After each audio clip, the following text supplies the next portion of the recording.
Let me put the leadership of the Eastern Cape. Okay. The leadership of Azanla, the leadership of Imbeleko, the leadership of AZAPO.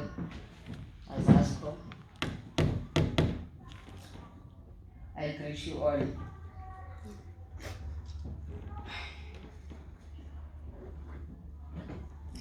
We meet here to commemorate the founding father of Black consciousness, while the Zimbabweans are contesting the legacy of the founding father of their liberation.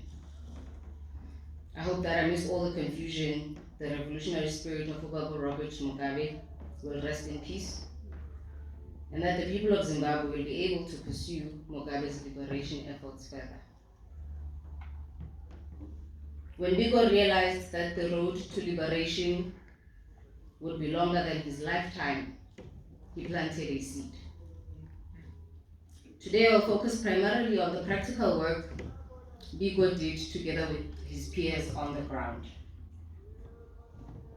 I'm doing this with the hope to revive Biko's revolutionary spirit, because the agenda to erase the revolutionary in Biko exists as a well-engineered and funded project. The academification of Biko seeks to take him away from Black communities. It makes Biko inaccessible to people whose conditions need Black consciousness as a practical response. When we academify Biko, we interact with him in a language foreign to us, thus robbing our people of the Bantu in Biko. There are certain realities that Steve understood. He understood that Black self-reliance cannot be attained outside power. Power is the only basis upon which self-reliance can be attained. But before we can attempt to speak about global power and economic power, at the very least, we must be able to at least determine what happens to us. Steve understood the power imbalances. Thus, the logic of tipping the scales would be to empower Black people to attain power. Hence the need to educate, to nurture, to heal, to provide military training, and to take back the land. The Black community programs, through its various projects, addressed the challenges that Biko left unresolved. These projects, amongst others, addressed the land, health, economy, and the skills development of Black people. Through simple initiatives like the Garden Initiative, we are able to claim the land, to control the land. We are fed by the land. We interact with the land. It is the land that tells us whether the time to plow has come or gone. It is the land that tells us what to eat and when to eat it. Meaning the body is our first line of defense, is always nourished. What are we eating today? And how does that impact on our being?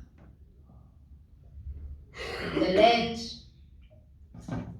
as a basis of our spirituality, allows us to summon our ancestors. Where and how will we summon the water spirits when we don't have a relationship with water? I mean, you have people who call themselves Bakwena, being represented by the crocodiles, but they have never set foot in a river. You have people Abangomamlambo, but we don't know how to swim. So we don't know how to interact with the land. We don't have a connection with the land. The land, as the provider of our natural medicine, makes it possible for our bodies to heal. It is the land that tells a man that he is a man. Yeah. When a man has to be initiated, they need to access sacred land space. to be able to undergo the journey of transitioning from childhood to manhood.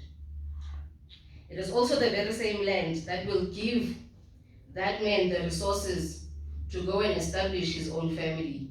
Because when he comes back from Endabeni, he must be given the cows that he used to herd to go start his family. But we don't have that. Imagine a small project as a garden initiative is able to address complex issues such as these ones. But Biko abaphelelanga apho. They, together with his peers, went on to set up the Zanempilo Healthcare Center to address the health of Black people. This, among others, would ensure that our healing came from us and no one else. But today we surrender our bodies to foreign aid with the hope that they will restore us to good health. We expect our medicine to come from China and Europe to heal our people. That's ridiculous. The production and dissemination of Black journals and community newspapers contributed immensely to the culture of reading and promoted the production of Black literary work, which influenced and shaped the opinion and perspective of Black people. These publications also managed to correct the distorted representation of Black communities as incapable and lazy to think. Now, when I look at media today, I get a sense that they don't operate along the same philosophical framework. The commercialization of Black pain is fast getting out of control. TV shows like Onyan Yan or Tatako, you know them, you watch them. We are Jola 99. We participate, not just passively, we pay for the clowning of Black people. We pay to consume the content that disregards Black people. We don't interrogate its impact on the Black nation. But I know that this rubbishing of Black families and Black communities on TVs and radio stations would not be happening if we, BC adherents, had plans to further Biko's liberation project. The Black community projects were involved in serious skills development training programs for young people. Because all people understood that there will come a time for young people to succeed their leaders. Right now, a lot of Azanda people are dying. And they are dying with invaluable knowledge and skills. But as they die without imparting those skills on young people who are still to continue the project of liberation. Yeah. I know there are soldiers who have their arms and weapons hidden in places we don't even know. And if those people die, we will never discover what's hidden. The establishment of the Zimele Trust Fund made sure that the needs of political prisoners and their families were met. Through this trust, schools, daycare centers, clinics, cooperatives, home-based and cottage industries were set up.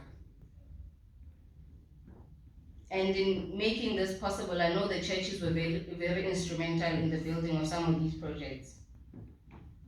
But today, it is churches that are busy making profits from the pain and suffering of our people. Yes. The Liberation Project Steve advanced was centered around Black people and no one else. But the narratives today are not centered around our lived experiences. The discussions that take place in universities are nothing more than a ploy to manage the anger of Black people. We go there, we talk, we differ politically, we vent, and then we leave those spaces thinking we've done something to advance the cause of Black people, and we haven't. This is why we are unable to come up with a practical response to the violence that is currently brewing in our communities. Because if a gender-based violence seminar or a xenophobia seminar is not set up, we don't know what to do. We don't know how to naturally respond to the problems affecting Black people. Now, in order for true liberation efforts to succeed, we need to sponsor and fund our own projects. Otherwise, Biko's liberation project will be left pending, subject to hijacking. It means that attempts that come as a response to our so-called problems are either going to be sponsored or hijacked. I mean, the perfect example would be your must fall, the fees must fall movement, the must fall movement. The struggle was hijacked before it could even take off, which is why some of the activists are still in prisons and we are unable to get them out.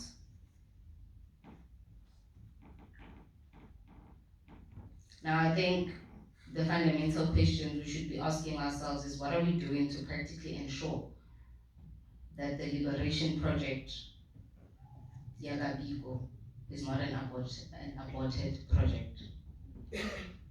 What are we building? What are we doing to address the violence against women? What are we doing to combat drugs that kill millions and millions of young Black people in the country? Or are we just comfortable with sitting here and talking Black consciousness? And by the way, Biko did not die for talking. Biko was murdered because his ideas were actioned every day. When he wanted to unite political organizations in the country, he did not just talk about it. He made attempts to ensure that the unity of Black people happens in his lifetime. And he died whilst pursuing that. But some of us fail to even sustain the unity of one organization. If we are to ever resolve the project of liberation as espoused by Biko, we will have to stop talking and start doing. Amanda!